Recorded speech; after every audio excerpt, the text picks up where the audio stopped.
चलिए आज का एमसीक्यू हम लोग स्टार्ट करते हैं और आज का टॉपिक जो होगा वह होगा भारत के राष्ट्रीय प्रतीक। इससे जितने भी इंपॉर्टेंट क्वेश्चन बने हैं वह क्वेश्चन सारे के सारे क्वेश्चन आपको एक ही वीडियो में मिल जाएगा। तो आप क्या कीजिएगा, जिस क्वेश्चन का आंसर आपको पता है उसका आंसर आप कमेंट बॉक्स में कीजिए, और अगर आपको लगता है कि नहीं हमको बहुत सारे क्वेश्चन का आंसर पता नहीं है तो इसी वीडियो को आप स्पीड बढ़ा के डबल स्पीड कर लीजिए और आप इसको देख जाइए। बहुत बड़ा वीडियो होता भी नहीं है तो आपको देखने में और कोई ज्यादा परेशानी होगा भी नहीं, ज्यादा समय भी नहीं लगेगा। तो चलिए स्टार्ट करते हैं। पहला क्वेश्चन देखेंगे क्या कह रहा है, भारत के राष्ट्रीय ध्वज की लंबाई, यह देखिएगा जरूर, लंबाई और चौड़ाई का अनुपात है। तो लंबाई और चौड़ाई का अनुपात जब पूछेगा राष्ट्रीय ध्वज का तो उसका आंसर होगा ऑप्शन नंबर बी 3 और 2। इसका होगा 3 और 2 का है लंबाई और चौड़ाई का अनुपात। चलिए नेक्स्ट क्वेश्चन देखेंगे, भारत के राष्ट्रीय ध्वज की चौड़ाई और लंबाई, आ गया ना, चौड़ाई और लंबाई का अनुपात है तो इसका क्या हो जाएगा आंसर। तो आप देखे हैं पिछले क्वेश्चन में, तो इसमें आप आंसर कीजिए। तो इसका सही आंसर होगा ऑप्शन नंबर बी 2:3 के रेशियो में होता है। नेक्स्ट क्वेश्चन देखेंगे, भारत के राष्ट्रीय ध्वज के मध्य में बने धर्म चक्र का रंग कैसा होता है। भारत के राष्ट्रीय ध्वज के बीच में जो धर्म चक्र बना हुआ है उसका रंग कैसा होता है, यही पूछा गया। तो इसका सही आंसर क्या हो जाएगा ऑप्शन नंबर बी गहरा नीला होता है। इसका आंसर क्या हो जाएगा, गहरा नीला। चलिए नेक्स्ट क्वेश्चन देखेंगे, भारत के राष्ट्रीय ध्वज में चक्रों में कितनी तिल्लियां होती है। भारत के जो राष्ट्रीय ध्वज है उसमें जो बीच में जो चक्की बना हुआ है उसमें कितने तिल्लियां है। तो इसका सही आंसर क्या हो जाएगा ऑप्शन नंबर डी, कितना तिल्ली है, 24 तिल्ली है। नेक्स्ट क्वेश्चन देखेंगे, स्वतंत्र भारत के राष्ट्रीय ध्वज का डिजाइन निम्नलिखित में से किसने बनाया था। तो राष्ट्रीय ध्वज का जो डिजाइन है भारत के वह कौन किया था। तो इसका आंसर क्या हो जाएगा ऑप्शन नंबर डी, पिंगली वेंकैया ने किया था। चलिए नेक्स्ट क्वेश्चन देखेंगे, भारत का राष्ट्रीय गान यानी नेशनल एंथम है, तो नेशनल एंथम जो है वह कौन सा होगा। तो इसका सही आंसर होगा option number C, Jana Gana मन जो है वह राष्ट्रीय एंथम है, यानी नेशनल एंथम जिसे राष्ट्रीय गान भी कहते हैं। चलिए नेक्स्ट क्वेश्चन देखेंगे, भारत के राष्ट्रीय गान के रचयिता कौन है, यानी नेशनल एंथम जो है वह कौन लिखे हैं। तो इसका सही आंसर क्या हो जाएगा option number B, Rabindranath Tagore के द्वारा लिखा गया है। चलिए नेक्स्ट क्वेश्चन देखेंगे, राष्ट्रीय गान जन गण मन सर्वप्रथम कब और कहां गाया गया। तो इसका सही आंसर क्या हो जाएगा ऑप्शन नंबर ए, 1911 में गाया गया था। और कहां गाया गया है, तो कलकत्ता में। चलिए नेक्स्ट क्वेश्चन देखेंगे, भारत के राष्ट्रीय गान जन गण मन को संपूर्ण गाने में कितना समय लगता है। भारत का राष्ट्रीय गान जो है वह जन गण मन जो है, इसको गाने में पूरा अगर गाते हैं आप तो कितना समय लगता है। तो इसका सही आंसर क्या हो जाएगा ऑप्शन नंबर बी, कितना लगता है, टोटल 52 सेकेंड लगता है। चलिए नेक्स्ट क्वेश्चन देखेंगे, भारत का राष्ट्रीय गीत है, भारत का राष्ट्रीय गीत जो है वह कौन सा है। तो इसका सही आंसर होगा option number C, Vande Mataram जो है वह भारत का राष्ट्रीय गीत है। चलिए नेक्स्ट क्वेश्चन देखेंगे, भारत के राष्ट्रीय गीत के रचयिता कौन है। भारत का राष्ट्रीय गीत जो है वह कौन लिखे हैं। तो इसका सही आंसर होगा option number B, Bankim Chandra Chatterjee ने लिखे हैं भारत का राष्ट्रीय गीत। चलिए नेक्स्ट क्वेश्चन देखेंगे, भारत के राष्ट्रीय गीत को गायन की अवधि है, भारत का राष्ट्रीय गीत गाने में कितना समय लगता है। तो पीछे हम लोग देखेंगे राष्ट्रीय गान को गाने में कितना समय लगता है, तो 52 सेकेंड। और इसका जो है राष्ट्रीय गीत को गाने में कितना समय लगता है। तो इसका सही आंसर होगा ऑप्शन नंबर सी, कितना सेकेंड, 65 सेकेंड लगता है।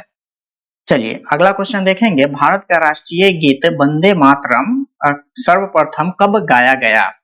तो सबसे पहले जो है वह वंदे मातरम कब गाया गया था। तो इसका सही आंसर क्या हो जाएगा ऑप्शन नंबर बी, कब गाया गया था, 1896 ईस्वी में गाया गया है। कब, 1896 में।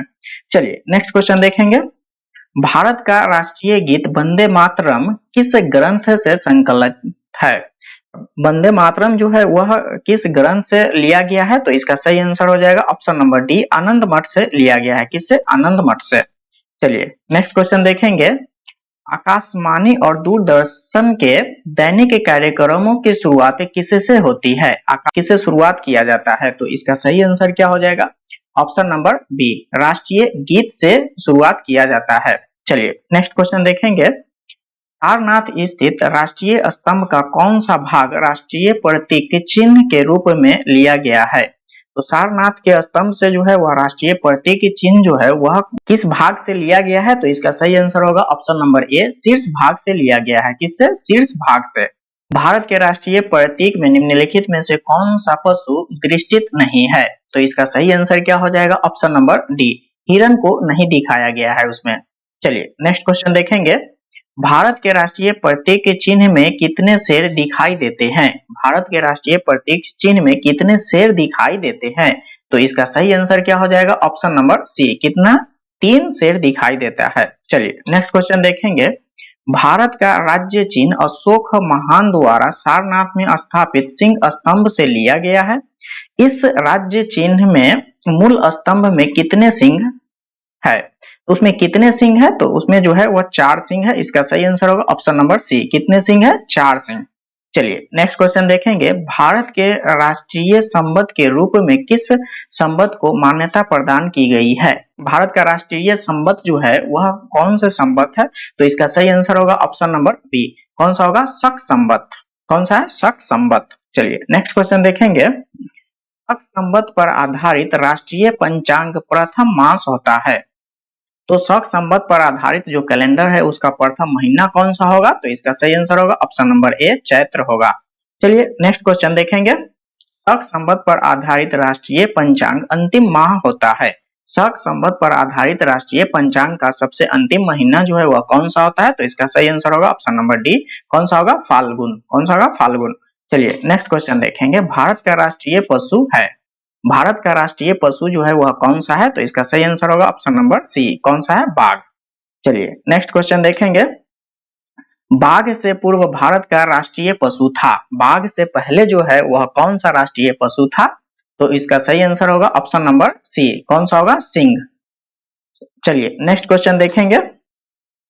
भारत का राष्ट्रीय पक्षी जो है यानी नेशनल बर्ड्स है, तो भारत का राष्ट्रीय पक्षी जो है वह कौन सा है? तो इसका सही आंसर हो जाएगा ऑप्शन नंबर ए, कौन सा होगा? मयूर। चलिए नेक्स्ट क्वेश्चन देखेंगे। भारत का राष्ट्रीय आदर्श वाक्य क्या है? भारत का राष्ट्रीय आदर्श वाक्य जो है वह कौन सा है? तो इसका सही आंसर होगा ऑप्शन नंबर ए, सत्यमेव जयते। सत्यमेव जयते। चलिए नेक्स्ट क्वेश्चन देखेंगे। क्या कह रहा है? निम्नलिखित में से किस पशु को भारत के राष्ट्रीय प्रतीक में स्थान नहीं मिला है? तो इसमें पूछा जा रहा है कि किस पशु को भारतीय राष्ट्रीय प्रतीक में स्थान नहीं मिला है? तो इसका सही आंसर क्या हो जाएगा? ऑप्शन नंबर बी, कौन सा? ऊंट का स्थान नहीं मिला है। चलिए आज के लिए बस इतना ही। अगर आपके लिए वीडियो हेल्पफुल है तो आप क्या कीजिएगा? अपने दोस्तों के साथ शेयर कीजिए और वीडियो को जल्दी से लाइक कर दीजिए और चैनल को सब्सक्राइब कर लीजिए। आप ही का चैनल है ईडू टेम्पल क्लासेस। आज के लिए बस इतना ही। मिलते हैं अगले क्लास में। तब तक के लिए बाय बाय, टेक केयर।